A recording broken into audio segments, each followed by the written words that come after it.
की ज्या काळामध्ये तुझं डोकं मुंडकं छाटल्या जाईल त्या काळामध्ये तुला हजारो डोके निर्माण होतील. एवढा शक्तिशाली होता, भगवंताची भक्ती करत होता. कशी करत होता सांगू का तुम्हाला? माझ्या भाषेत सांगते. जटाटवी गलत जलत प्रवाह पावित स्थले गलेवलंब्य लंबितांभुजंग तुंग मालिका डमट डमट डमट डमन्निनादव डमर्वयं चकार चंड तांडवं तनोतु न शिव शिवम्. जटाकटा संभ्रम भ्रमन्निलिम्प निर्झरी विलोल विच्चिवल्लरी विराजमान मूर्धनि धगत धगत धगत ज्वलल्ललाट पट्ट पावके किशोर चंद्रशेखरे प्रति प्रतीक्षणं मम. धराधरेन्द्र नंदिनी विलास बंधु बंधुरस पुरतिगंत संतति प्रमोदमान मानसे कृपा कटाक्ष धोरणी निरुद्ध दुर्धरापदी क्वचित् दिगंबरे मनो विनोद मे तु वस्तुनि क्वचित् दिगंबरे मनो विनोद मे तु वस्तुनि क्वचित् दिगंबरे मनो विनोद मे तु वस्तुनि. अशी भक्ती होती कोणाची? तुम्हाला काय कळलं याच्यातलं खरं सांगा. ज्याला कळलं असेल त्याने हात वर करा. अशी महान भक्ती होती कोणाची? रावणाची. तरी सुद्धा ज्या वेळेला अंतकाळ आला त्यावेळेला तडफडून मरावं लागलं, घरच्यांच्या माघारी मरावं लागलं. फक्त नामस्मरण केल्यामुळे, भक्ती केल्यामुळे भगवंताच्या जवळ, भगवंताच्या चरणाजवळ जीव गेला. एवढंच भाग्य. कशामुळे? नामस्मरण केल्यामुळे. आणि तेच नामस्मरण आपले भगवान शंकर करतात. राम राम राम राम राम नाम तारकम.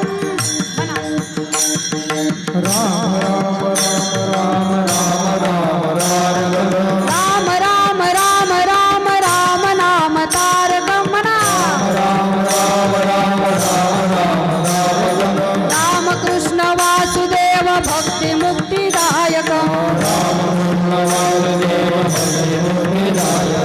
राम कृष्ण वासुदेव भक्ती मुक्तिदायक. जानकी मनोहरं सर्वलोकनायकं. जानकी मनोहरं सर्वलोकनायकं. नारदादि पुण्यदीप सर्वनाम सुंदरं. राम राम राम राम राम नाम तारकं. राम राम राम राम राम नाम तारकं. राम राम राम राम राम नाम तारकं. राम राम राम राम राम नाम तारकं. राम कृष्ण वासुदेव भक्ति मुक्तिदायक. राम कृष्ण वासुदेव भक्ति मुक्तिदायक.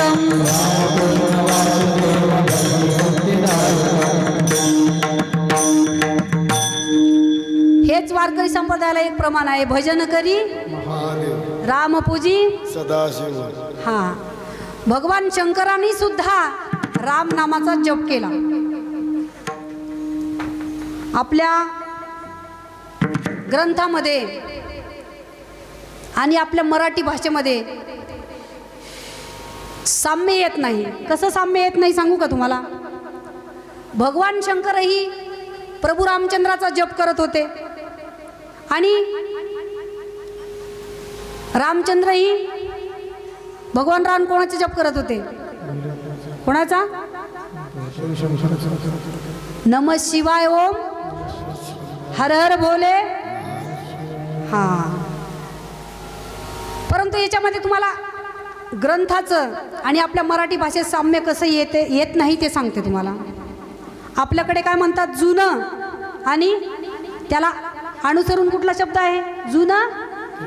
हा, जुनं जुनं पुराण म्हणतात. काय म्हणतात? जुनं पुराण. जुनं जुनं होत असेल, पण आपले जे पुराण आहेत, आपले जे 18 पुराण आहेत ते कधीही पुराणे होत नाहीत. पुराण कशाला म्हणतो आपण? जुनं झालं त्याला काय म्हणतो आपण? पण आपले पुराण कधीही जुने होत नाहीत. त्याच्यामधलं नामस्मरण, त्याच्यामधलं ज्ञान कधीही जुनं होत हां. ते तर हरू म्हणे नेनिजे, देवी जैसे का स्वरूपा तुझे, तैसे नित्य नूतन देखीजे गीता तत्व.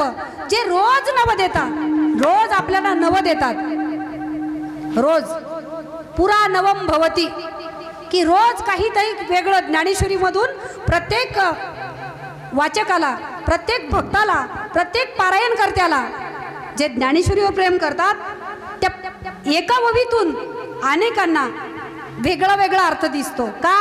पुरा नवम भवती, त्याच्यामधून नवीन नवीन काहीतरी मिळतं. म्हणून भगवान शंकरांनी सांगितलं की पार्वती, याच्यामध्ये काहीतरी नित्य नूतन देखीजे, की नित्य नूतन रोज जरी पाहिली ना भगवद्गीता, तर त्याच्यामधून आपल्याला नवीन नवीन काहीतरी घ्यायला मिळेल, नक्कीच मिळेल. म्हणून आपल्या मनाला इकडे तिकडे भटकवल्यापेक्षा, इकडे तिकडे भटकवल्यापेक्षा एकाग्र चित्ताने देवाच्या चरणाजवळ ठाम ठेवा आणि सांगा मनाला की याच्याशिवाय काही पर्याय नाही. Power of the God is great in the world. या विश्वामध्ये माझ्या देवाची एवढी मोठी शक्ती आहे की त्या शक्तीला या त्रिभुवनामध्ये म्हटल्यापेक्षा सप्तपाताळामध्ये